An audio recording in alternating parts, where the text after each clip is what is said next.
The best way that I can describe the way that I like cars is reminding myself of a trip that I took in my Mazda, of all cars, basically across the country.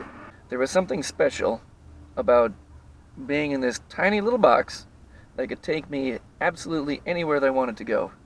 Now, admittedly, that's a fuel-efficient car, so it makes more sense than perhaps the Javelin does, but the story is no different.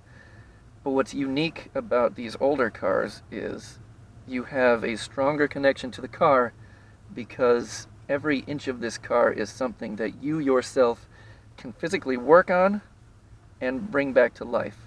If there's some body damage, pound it out. If there's something wrong with the motor, you don't need a goddamn degree to fix it. It's just you and this mechanical piece going down the road doing whatever the fuck it is you want to do. And that is really what makes me want to drive these cars as much as possible and to bring them back to life. It's a sense of freedom you don't get from newer cars, because when they break, good luck.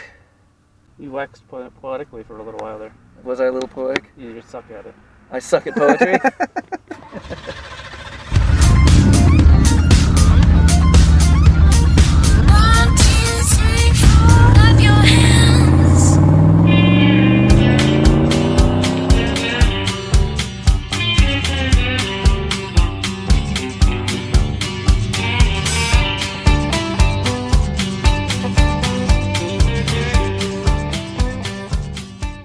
Got a pretty nice caddy over here.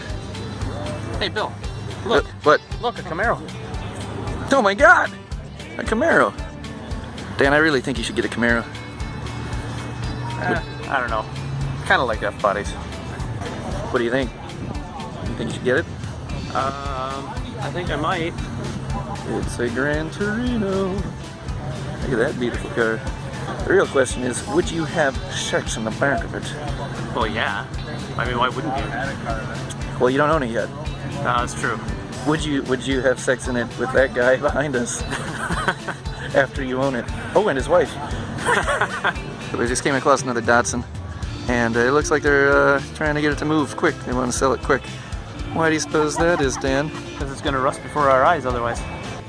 About this GT350, you want it? I do like it.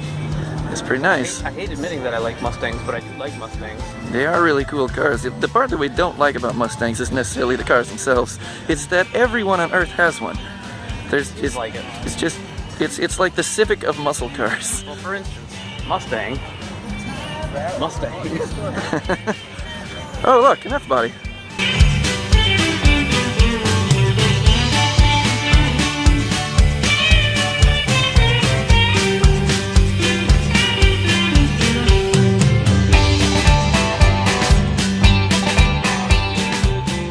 Wondering, this is a real GTO. It is not a model. What do you think they mean by that?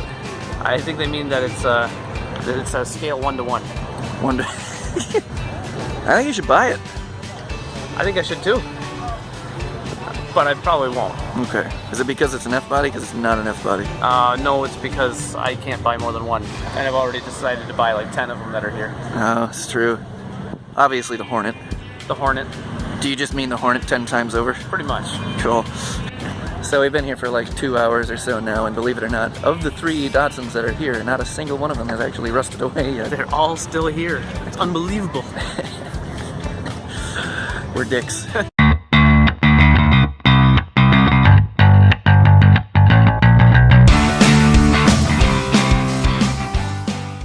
So we just found this beautiful 1960 Plymouth with this strapping young lad hovering around next to it. I believe you're the owner. I am the owner, Kevin. Hi, Kevin. It's good to meet you. Nice to meet you as well. Why don't you tell us about this very, very long ride? There's the bottom of the line for Plymouth that year. It was called the Savoy, and it was your entry-level car. And some of the firsts on this car are the unibody construction. It had the slant 6. It was the first slant 6. And then also it had push-button transmission. Not this car. This has a 3-speed transmission on it, which is the bottom of the barrel. But this is original paint, original interior. This is called Desert Beige. This car came from the second owner. I bought it from the second owner. his estate, and it is a great car to drive. It gets about, believe it or not, about 20 miles a gallon, which is That's pretty great. it's pretty good for big steel. So That's a lot of weight to be hauling around, and I'm jealous. So, is there anything particular that drove you to wanting this particular car? well, I was born the same year as this car, so that was part of the desire to have this year. But it was also designed by Virgil Exner. Virgil Exner was the father of the fins, basically. He started in 1957, and he blew away the automotive world with his 57 Plymouth. It was lower, it was longer, it was better handling than all the cars that were out there at the time. And it put Plymouth in a good position. But Virgil Exner was way ahead of his time. He did a lot of aerodynamic testing of these cars to get the most efficiency out of them. So this was the last year of the fins for Plymouth. Plymouth then changed direction, as most of the car companies had already done. After that, Virgil Exner actually lost his job, and somebody else started designing. So it's got a lot of history to it. That's great. You mind if we take a look at your engine? Absolutely, yeah. The first year for the Slant 6, they called it the 30D, or 30 degree slant. And this is a 225 cubic inch engine. And that's the beauty of the Slant 6. It was designed to have everything that you needed to work on one side of the engine. The other advantage was having these long tubes that allowed the engine to breathe better and have better fuel air ratio exchange. Very cool. So you haven't had to do any work I to haven't this? done any work to it. That is an easy job. Yeah, you can see here the glue. This is from the factory. All that. You know, they weren't very careful. You look at restored cars, you're not going to see that. No kidding. Oh, absolutely. Yeah, they would just, they were on a line. They wanted to slap those on there and have it done. But yeah, the interior is fantastic. It's in excellent shape. The original fabric has not been restored. The door panels look like they're brand new. Yeah, they do. It's really great. And the back seat actually looks like nobody even sat in it. So here again, you can see the glue here. Oh, wow. I'm learning new stuff, Dan. So am I. Learn new stuff. And so the trunk, we move back here to the trunk, this actually has the original spare tires. They call it the pie crust tire. It's a Goodyear. And they don't make the size anymore, or the Blackwall. It's a 7.75 by 14. This car was factory undercoated. The other options included the padded dash and just the small chrome dog legs down by the rear fenders. Very nice.